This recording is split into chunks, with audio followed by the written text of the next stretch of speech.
Players and NFL owners, as you know, have been in contract talks all day just outside of Washington. They are trying to reach a deal before the current contract expires at midnight tonight. As we wait, let's talk to the former general manager of the Philadelphia Eagles and get her take on this situation. She is Tose Spencer, and as I mentioned, she's a former Philadelphia Eagles general manager. Susan, great to have you here with us. You were the only female ever to hold the position of GM for an NFL team. I want to get that out there as well. What do you think is going to happen here? Thanks, Carol.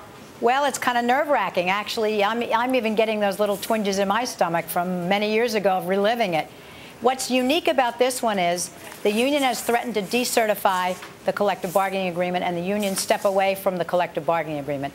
That would really throw everything in a very different perspective, because then the owners would not be protected under the antitrust laws. So from a business perspective, not a good thing for them. Let me just jump in for a second, because we are hearing our Michelle Steele is there at Washington. She's been there through the negotiations all day here, and she's hearing that there could be a possibility of a one-week extension here. Is that likely in your view? Well, there's been a lot of, you have a great mediator in George Cohen, and I believe that if they can extend it, if they think that a week is going to do it, then they'll do it. If they extend it, my guess is they'd have to agree not to try to decertify, which is where they were coming from about a day ago. You know, I love what the president had to say earlier, because he was asked about this, and he said the two parties should be able to work it out without the president of the United States intervening. I thought it was kind of funny. He talked about being a big fan, but he said that for an industry that's making $9 billion a year in revenue, that they can figure out how to divide it up in a sensible way. I mean, it's kind of crazy when there's so much money at stake. I mean, you've got to think that these guys are going to make something happen and happen quickly, right? Because there is too much at stake for both sides.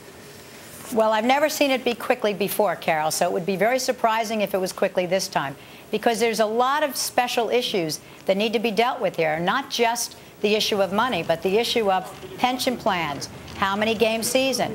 What are they going to do with the rookie players? Are they going to sign them for a period of 3 years and have a cap on it or not? So there's a lot of issues, and apparently nobody's agreeing to any of them. Well, what do you think? If you were there at the negotiating table, I mean, let's pick some of these issues about how many games. I mean, will there be an 18-game season, you think, up from 16? How do you think that's going to play out, Susan? I don't think so, although the players would like it because they're going to get paid for every game. So they get paid by game. So if they play 2 extra games, they're going to get 2 extra paychecks. But in terms of injuries and the concerns about long-term welfare, I think that's an issue. And I think a lot of the older players are going to be concerned that adding 2 more games to the season may add to the injury levels. And that, especially for quarterbacks, may be a really negative thing. I mean, can either side really afford to lose a season here, Susan? I mean, how realistic is that? I don't ever see that happening. In the history of the NFL, you've never lost a season. You've had shortened seasons. You've never lost a season. So I don't see that happening here. You know, it's interesting. I was looking at some of the numbers, and I mean, a bulk of the revenue really does go to the players here.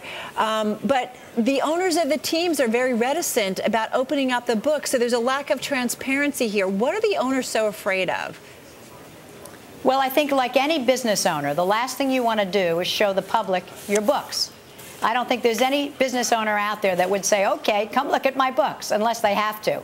And therefore, I think that that's the same reluctance as any other smart business person would say, because you never know what somebody's going to focus on and drive you crazy about. So if you were still, you know, GM for an NFL team right now, you wouldn't open up your books? No, I wouldn't. All right. So let's talk about some of the other issues. And I think about the pension issue and the rookie players. Where do you think those are going to go? Specifically, let's talk about the pension issue.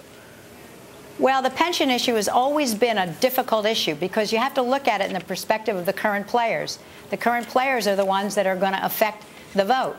And it's hard for them to put themselves in the place of being on a pension.